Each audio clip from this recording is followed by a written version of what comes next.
Welcome back to Rory Productions. But if this is your first time, make sure you like, subscribe, and share the content if you enjoy it. Remember, your mind is your crown here. Always do your own research and look at these articles and things for yourself, okay? Your mind's like a crown. Every time you get a piece of information, you bestow a new gem or jewel on there, okay? Let's get right into this news I have for you guys today. You guys can pause it really quick to look at these markets, all right? I'll say some of them for y'all who are just listening in. Bitcoin's at 70,000, Ethereum's at 2100, XRP at 132, BNB at 598, 589. Anyways, we have the total USDC is sitting at 11 billion, I believe it's 11. Oh, market, sorry, 78 billion. Sorry, excuse me. Solana at 81, Tron at 31 cents.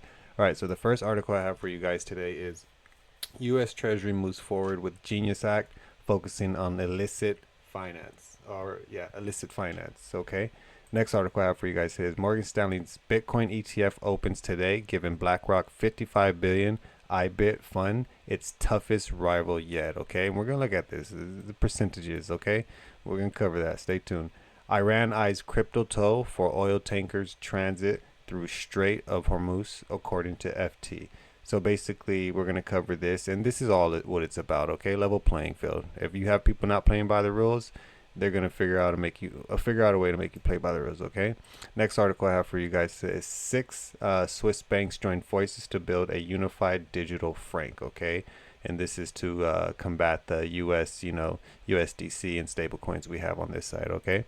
South Korea tightens crypto withholdings, delay exemptions after scam losses. Okay, so all this coming up next, and also I have something else for you guys. Okay, a little bit of gematria, because I know you guys know I cover that a little bit here. Nothing too heavy, but at the end of this I'm going to cover something about this Artemis too. Okay, stay tuned.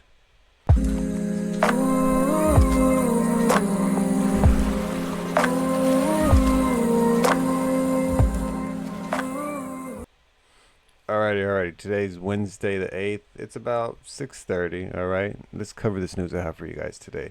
So basically, U.S. Treasury moves forward with the Genius Act, focusing on illicit finance. So the biggest thing and the biggest takeaway from here, again, if you guys want to read the information for yourself, they will be down below. Okay, it gives them the ability to block, freeze, and reject. Okay, so a lot of times when people say crypto is going to free us, it's not. Okay, it's going to enslave us even more. Now with digital currency, it's unlike cash. You can take the cash right out your pocket and spend it, but if you're doing some illicit activity or something they think is illegal, like not getting a job or something of that sorts, but anyways, they can block, freeze, or reject your transactions, or whatever. They have sanction compliance and programs and stuff like that. So the Genius Act is moving forward, but this is what it's about. It's about ultimate control now, y'all. So if you're investing into crypto today, you're actually very lucky and ahead of most of the world when it comes to this stuff, because the whole idea of be your own bank is very true. Okay, all right. It's just, we're gonna cover something else where it talks about this, the sanctions and stuff of South Korea and tightening it. But yeah, we're moving forward with the Genius Act. Okay, let me see. There is something actually down here, and if you guys want, you can read the fact sheet about it. Okay, it'll be down below as well. Okay, so Morgan Stanley Bitcoin ETF opens today, giving BlackRock 55 billion IBIT fund its toughest rival yet. So basically, we have to understand the future we're moving into. Okay, this is my opinion, but basically, this is all about liquidity. The more liquidity you have, the better your bank can operate. The more transactions you'll be able to do, the more you'll be able to get yield for your stuff and things of that nature. Okay, the more real world assets you'll be able to put on your networks, because you have the liquidity of people buying your ETFs and stuff like that. Because look at this, it's like Morgan Stanley is basically MSBT versus IBIT. Okay, so basically they're offering a 0.14% fee for their ETF, basically almost halving what BlackRock is offering. So in a way, it's one of them things where I see it as a liquidity thing. And we always hear these conversations in crypto where it's the liquidity. Okay, that's what I see this being as. So the fee doesn't really mean anything. What really matters is the liquidity, the people buying these ETFs so they can use their money, because it's unlike banks now where, okay, quote unquote, we can't use your money. But if this stuff is moving at 1 second, okay, we're not using your money. Okay, we are. No, we're not again. Yes, we are. So, and I'm pretty sure there are going to be those loopholes with some of these banks and how they're able to transact in that way. All right, moving on.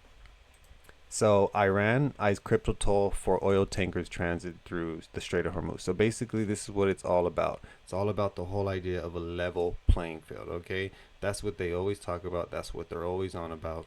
And basically, we'll scroll down. I'll show you guys. Basically, they're going to be charging $1. So basically, the proposed framework will require tankers to notify cargo details to Iranian authorities via email, and the toll will reportedly be calculated at $1 per barrel of oil.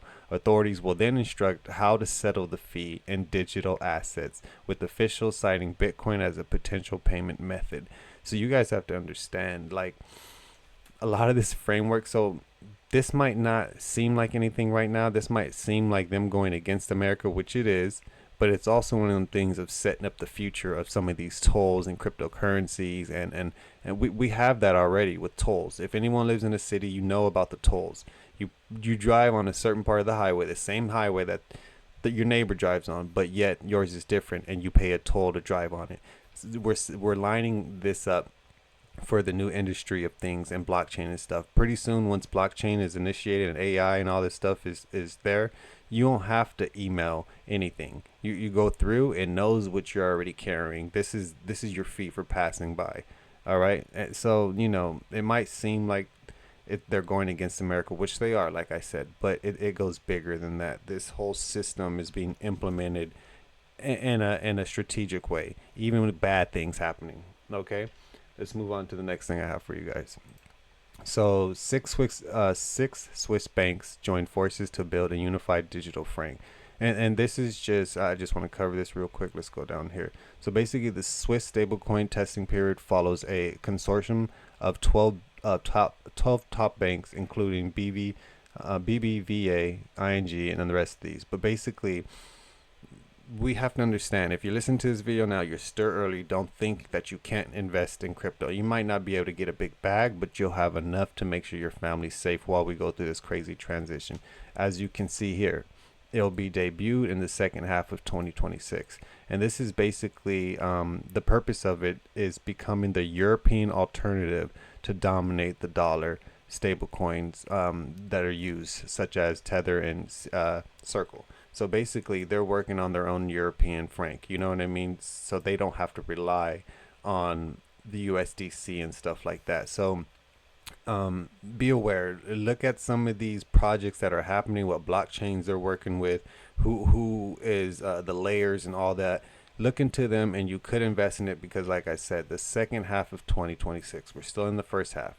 You can put $20 in from your paycheck, whatever, but not financial advice. Just understand that once this transition happens and you're not like set in the right position, you will become a permanent slave. We think being a slave now is bad.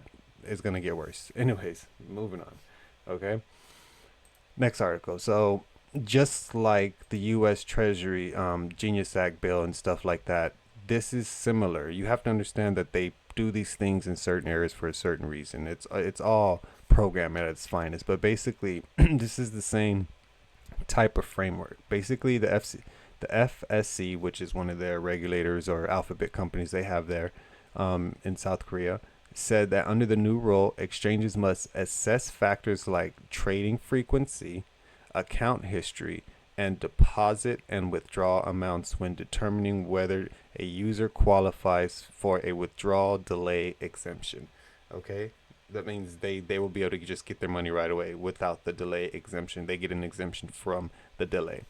So you have to understand, when it talks about like your trading frequency, your history, your deposit, your withdrawals, it goes into a dystopian of, you buy too many cigarettes. Sorry, you had a pack already today. You know what I mean? Maybe not that crazy yet, but this is what I see. It's telling you what you can and can't do with your money. And we kind of live in an economy that way. They kind of programmed us through like fashion and staying up with the Joneses, but now it's getting on a different level of control. Okay, that's all the articles I have for you guys. So remember, they will be pinned down below. But let's get into this gematria really quick before I don't want to keep you all too long. This is gonna be sweet and short. But you know us, we love XRP over here on this channel, and we always say that XRP is the one coin to rule them all. All right, I'm not a maxi, but I believe it just based off the technology, the history. You can go off the riddles. It doesn't matter. It just makes sense to me. Okay, they do say XRP owners are some of the smartest people in the world, but yeah, I'm not gonna. Anyway, shout out to y'all out there. So basically, Artemis 2. A lot of people would think it's 2 like this, but it's actually not. It's Roman numerals, so it's these Roman numerals 1 1. So when you copy it, okay, copy, and then you go into the gematria calculator. If you guys don't know what gematria is, you should do some research, look at it. This 333 stands out, okay, and then this is 301, which is 13, stands out, okay. The death of the old system, the beginning, you know what I mean. So basically, when you scroll down, you get this right here, XRP boom. So if no one's found this yet, you haven't seen this, then understand that I just think it's in the cards. It's in the energy. You know, we got golden age down here. Trump always says this stuff. So the thing about the thing about gematria is it's actually energy.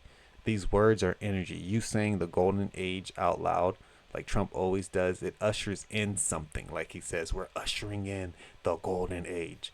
XRP boom. XRP boom is part of the golden age. Okay, we have Jesuits down here. I can go deeper and deeper with this code, but my point being is understand that all of the bullshit that they're doing is part of the agenda. Okay. All right. The secret. All right. Mercury retro. You know how Mercury retrogrades, and it all aligns up. Again, my name is Louis. Hopefully you guys have a beautiful day. And remember, your mind is your crown. Don't let this stuff go right over your head. Research it. Remember, facts are stranger than fiction. Until next time, y'all. Peace.